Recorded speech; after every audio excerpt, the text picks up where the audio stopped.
Good morning and welcome to the Core Connection. I'm Mira Rubin here with you on Enlightened World Network, and today's topic is the energetic world. And we're going to have a look into the truth behind this notion of energy and our world, nothing being really solid. We're just going to explore this notion of energy and energy medicine and energy interventions. It should be a lot of fun. But before we get started, let's take a minute or two to get present. Let's take a deep breath in through your nose and hold it. And imagine clean, crisp oxygen flooding your lungs, flowing into your bloodstream, nourishing all your cells, all your organs, bringing vital life energy to your body and being. And as you exhale any tension, stress, negativity, fatigue. And now let's take another deep breath in through your nose and hold it. This time, imagine brilliant bright light lighting you up from the inside out, illuminating, electrifying, and energizing all your cells, your molecules, your electrons, creating a brilliant beam of light and energy from your heart out into the world. And as you exhale any remaining tension, stress, negativity, fatigue. And now let's press our palms together. Vigorously rub your hands together to feel the friction, the temperature, the pressure, the motion, the tickling and tingling as you stop, and allow all those sensations to bring you present right here, right now, into this remarkable physical form that enables us to experience life. Welcome, welcome, welcome. Good morning, Rosalind. Good morning to everybody else who's joining us. So good to have you here with us today. And we're talking about the energetic world. So if you've been around for a bit, you know that I have a podcast called Sustainability Now, and that we run movie nights. Now it's every other Thursday, used to be every Thursday. But now we run movie nights every other Thursday. And last night, we had a fellow on who I had interviewed, whose name is Roland Vandermeer, and the company that he works with is called Uptera, Uptera. And these guys are using frequency and energy tools in agriculture. And it's starting by structuring the water that then gets used for irrigation, and then imbuing that water with certain frequencies that help to nourish the soil and the plants, and all of this without chemicals. And so it brought to mind all the ways that we interact with energy, and yet so often people experience the conversation about energy and energy healing and energy work as something that's a bit fringe. And there are just so many really wonderful examples about how we can actually visualize energy so that we can recognize that this notion of everything having its own frequency and energy field, so that we can recognize that this stuff is for real, that it's not imaginary, that it's not um woo woo. You know, I'm a big fan of woo, I have to tell you, but the thing is that so many things are dismissed because we can't see them. But I think there's so many instances where we can see these things that it has a power to help us understand the broader implications of this notion of energy and frequency. So when we talk about energy, we talk about amplitude and frequency. And frequency is the frequency of the wave patterns. Amplitude is the height of the wave patterns. And I'm going to tie this into a book that I'm reading that I highly recommend. We're reading it in our book club called Regenerative Reads. The book is called An Immense World, and it's written by Ed Young. And he talks about the way that other living creatures experience the world and how very, very different it is from our experience. So their hearing, their visual senses, their ability to sense other inputs that we as humans aren't sensitive to. So when we think about hearing, we're hearing in decibels, I guess, or is the loudness, but there are frequencies of sound that we hear, and there are frequencies of sound that we don't. And the fact that we don't hear them doesn't mean they don't exist. And in this book, they talk about how all different kinds of creatures hear things that we can't hear. And it's measurable and confirmable that they perceive these other frequencies of sound. And so we can't really deny that those other frequencies of sound that are imperceptible to us exist. They clearly exist despite the fact that we don't experience them. And the same with vision. We are able to see certain frequencies of light within a limited spectrum.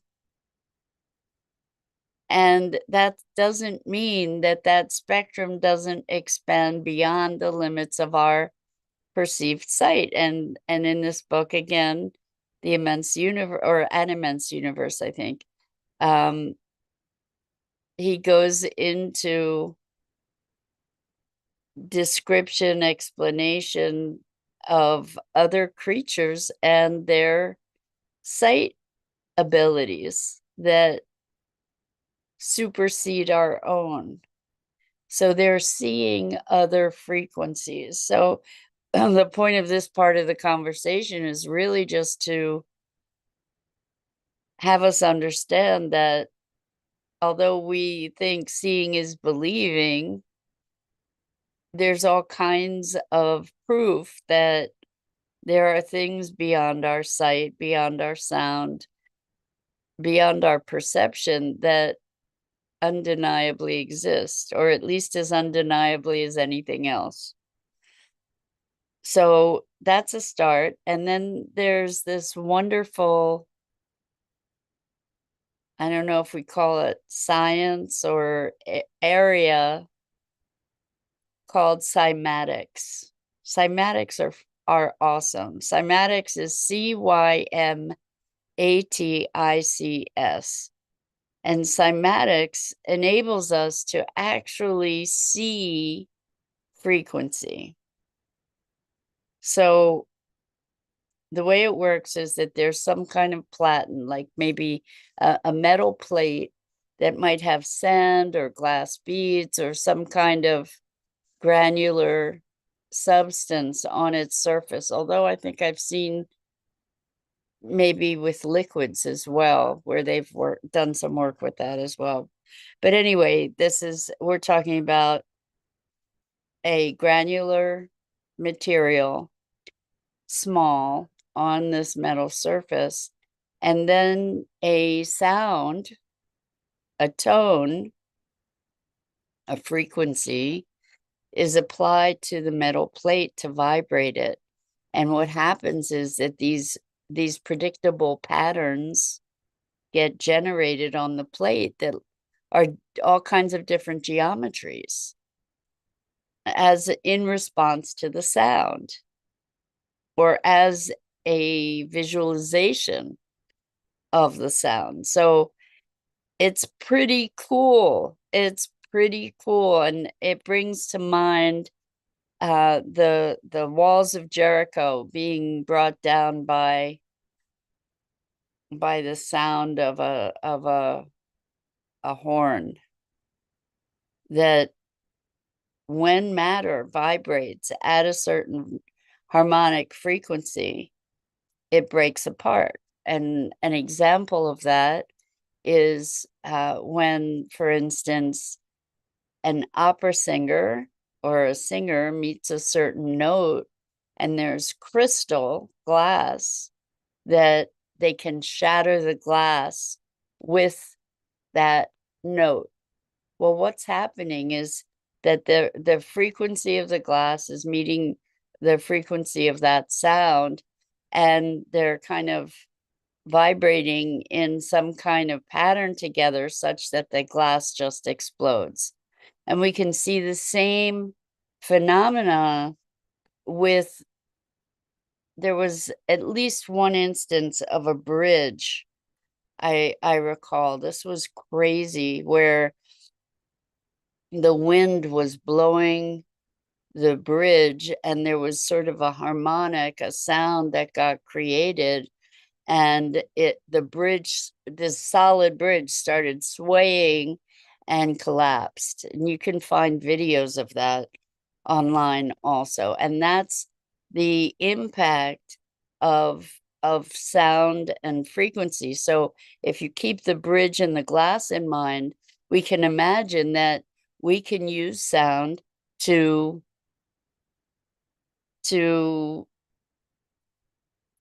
bring down a wall. And there were studies that I remember reading about from DARPA,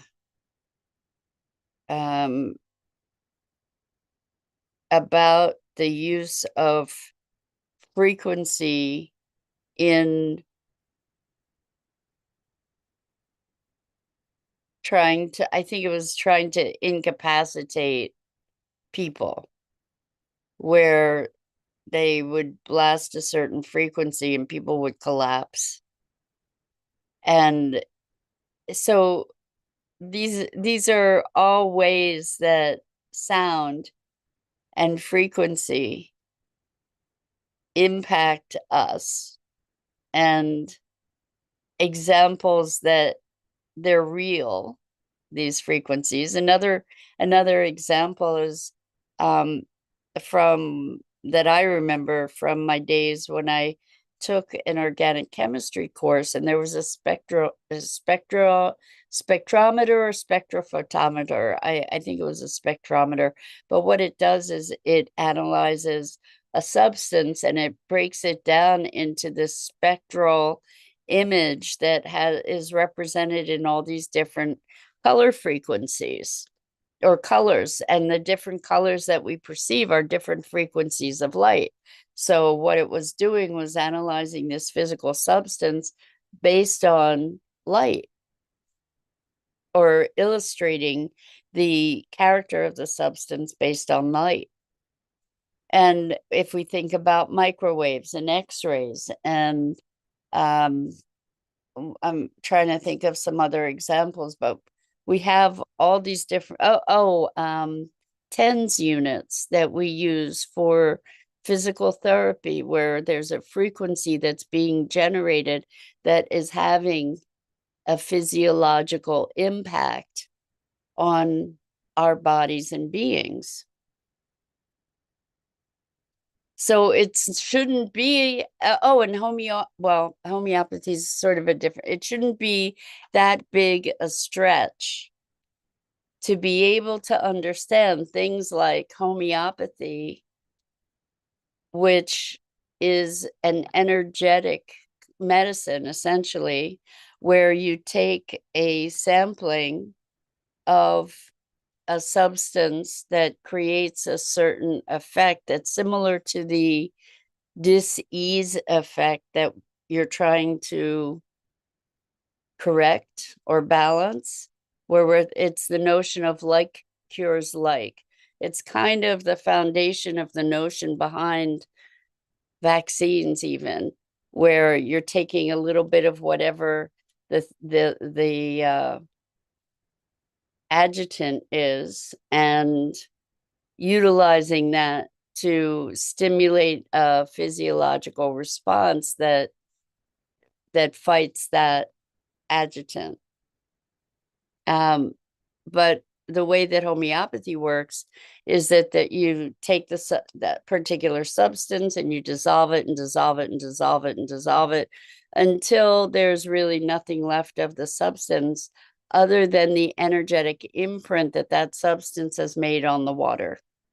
So circling back to what we were talking about in the beginning,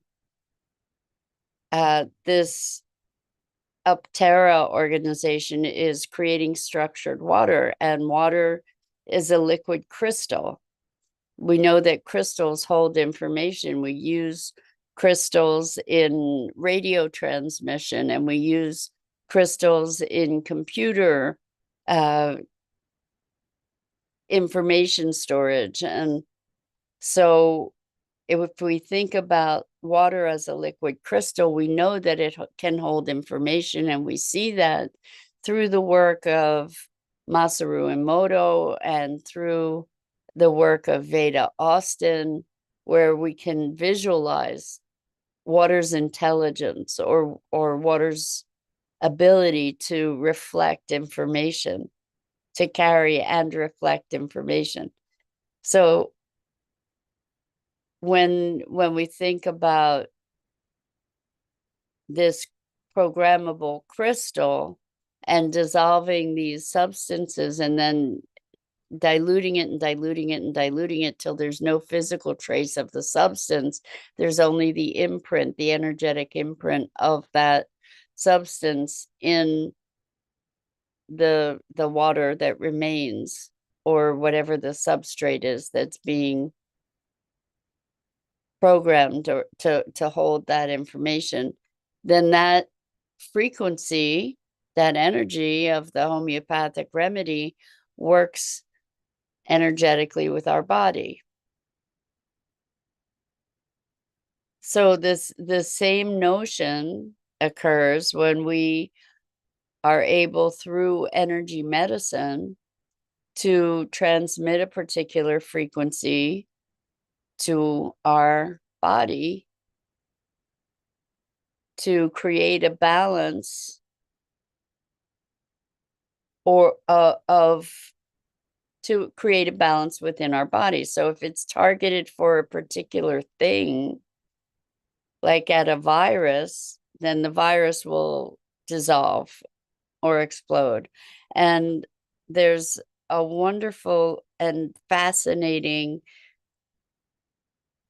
modality, I don't know what to call it, modality process called radionics that's been used for forever. The guy who developed it got shut down. They stole all his equipment and raided his equipment. Who the they specific they is in this case, I can't say, but these energy modalities have been debunked in big air quotes and vilified by the medical association, the pharmaceutical companies, obviously, because it's a whole different paradigm.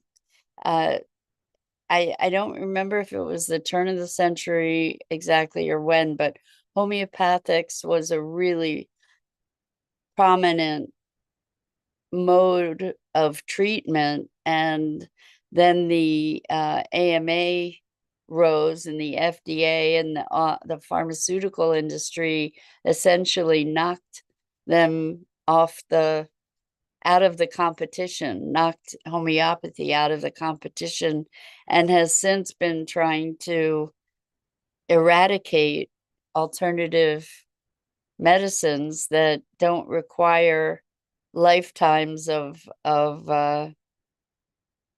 dependency on pharmaceutical products. So, okay, I'm biased. I'm definitely biased, but you can check into this. Hahnemann, I guess Hahnemann was a big name in the homeopathic movement. And you can see, if you look back over history, if you do some research, you'll see that there was this big battle and pharmaceuticals won. It's not unlike the battle between AC and DC electricity. Rife, yes, RIFE frequencies, perfect. Thank you, Rosalind. Yes, so Royal Rife, actually, thank you for that.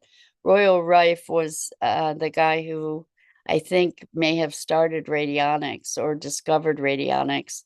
And they were called Rife frequencies because of Royal Rife. And he found these frequencies, for instance, frequencies of cancer and frequencies of viruses and all kinds of other ailments. And when this frequency was applied to whatever that substance was, or that particular even biologic, I don't know if viruses are categorized as biologics, but anyway, that they would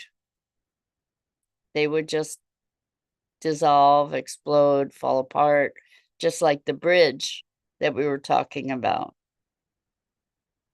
or the glass that gets shattered by the opera singer.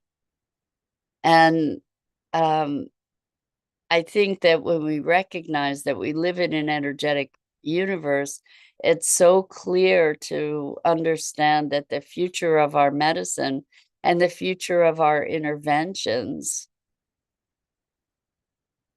with soils in healing is energetic. It's just so obvious, right? I think that we're undergoing a foundational shift of so many paradigm shifts are happening, finally, maybe getting more momentum, maybe because of the emergency that we've put ourselves in globally with climate change and such. But even for transportation, we're moving to electric vehicles, right? Tesla was able to pull energy out of the ethers from anywhere without wires. And these technologies for powering vehicles, for medicine, for supplementation of the soil rather than chemistry, a frequency, I think that we're moving into a time where we can maybe be making that paradigm shift. I think we're doing it more and more. I'm hoping that we can move into that. I mean, on the downside, on the dark side of it, we have things like hydrogen bombs. Again, that's energy based rather than chemical. It's using these energetic interactions. So just like anything else, we can use technology for good or for not. But I just am so endlessly fascinated by this energy conversation. And I think if we look more deeply into it, we can acclimate ourselves to new approaches and realize that our personal energy, the energy of our emotions and of our thoughts impact the field, that all of this speaks to that conversation as a reality, not as something speculative or imagined. And that we can actually ground this conversation of impacting the field through the way that we be, like that we really make a difference with the way that we feel and the way that we think, that this is something that is real rather than imagined, and maybe we can become more cognizant of that and our impact. So I could speak forever about this stuff. I love this stuff, and I hope you find it as interesting and stimulating as I do. So that's it for today. I'm Mira Rubin. This is the Core Connection, and I go live here each weekday morning at 9 a.m. Eastern at the Enlightened World Network Facebook page and YouTube channel. And I invite you to please like, follow, and share Enlightened World Network and me.